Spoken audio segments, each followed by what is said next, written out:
बहुत समय पहले की बात है। पाकिस्तान के एक खूबसूरत लेकिन पिछड़े गांव नूरपुर में दो व्यक्ति रहते थे।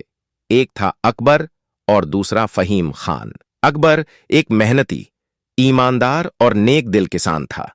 वो दिन रात मेहनत करके अपने छोटे से खेत से अपनी गुजर बसर करता था। उसकी जिंदगी सादगी भरी थी, लेकिन उसका दिल संतुष्ट और जुबान हर वक्त शुक्रगुजार रहती थी।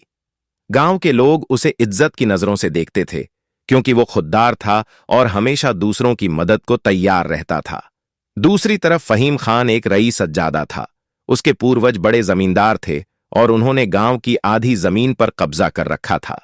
उसके पास पशुओं के बड़े बड़े तबेले, नौकर चाकर, एक आलीशान हवेली, महंगी गाड़ियां और बेहिसाब दौलत थी। फहीम खान ने बचपन से ही ऐशो आराम की जिंदगी जी थी, इसलिए उसे मेहनत की कद्र नहीं थी।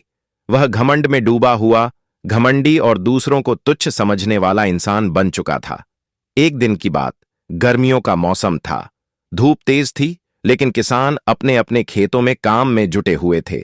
अचानक आसमान पर बादल छा गए, बिजली चमकी और तेज हवाएं चलने लगीं।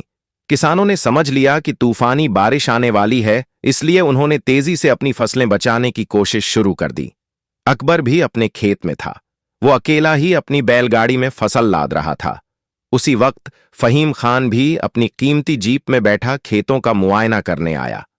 उसके साथ 4 नौकर थे, लेकिन वो खुद हाथ तक नहीं लगाता था। जब उसकी नजर अकबर पर पड़ी तो वो हंसते हुए बोला, अरे अकबर, इतनी मेहनत क्यों कर रहा है? क्या तेरी फसल से सोना निकलेगा? मेरी तो एक दिन की खर्ची तेरी साल भर की कमाई से ज्यादा है। अकबर ने पसीना पोंछते हुए जवाब दिया, मेहनत की कमाई हलाल होती है और उसी में खुदा की बरकत होती है। जो घमंड करता है वो एक दिन जरूर गिरता है। फहीम खान गुस्से में बोला, चुप हो जा, तेरे जैसे लोग हमारी जूतियों के लायक भी नहीं। अकबर चुप रहा, लेकिन ऊपर वाला सब देख रहा था। किस्मत का पलटना। कुछ दिन बाद फिर आसमान पर बादल छा गए। इस बार ऐसी बारिश हुई कि पूरा गांव डूब गया। नदियां और नाले उफान पर आ गए, खेत कीचड़ में तब्दील हो गए। फहीम खान की सारी फसलें बर्बाद हो गईं। उसके मवेशी बीमार हो गए। नौकरों ने काम छोड़ दिया, क्योंकि वो उन्हें तनख्वाह नहीं दे पा रहा था। हवेली का खर्चा चलाना मुश्किल हो गया। उधार देने वाले दरवाजे पर आ खड़े हुए। आखिरकार उसे अपनी जमीनें और हवेली बेचनी पड़ी। उधर अकबर ने अपनी मेहनत और समझदारी से ज्यादातर फसल बचा ली थी। ऊपर वाला उस पर मेहरबान था। उसने सस्ते दामों पर वो जमीनें भी खरीद लीं जो फहीम खान को मजबूरी में बेचनी पड़ी। घमंड का अंजाम। एक दिन फहीम खान, जो कभी हवेली में नौकरों को हुक्म देता था, अब फटे पुराने कपड़ों में नंगे पांव अकबर के दरवाजे पर आया। उसके चेहरे पर शर्म और आंखों में आंसू थे। वो हिचकिचाते हुए बोला, अकबर भाई, मैं शर्मिंदा हूं। कल तक मैं तुम्हें छोटा समझता था, आज खुद जरूरतमंद बन गया हूं।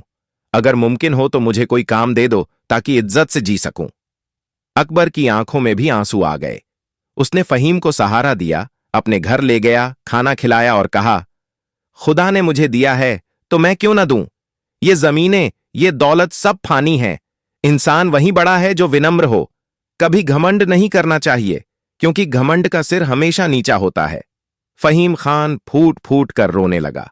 उसने अकबर के पैर चूमे और कहा, आज मुझे जिंदगी का असली सबक मिला। दौलत इंसान को बड़ा नहीं बनाती, दिल की पाकीज़गी ही असली इज्जत देती है।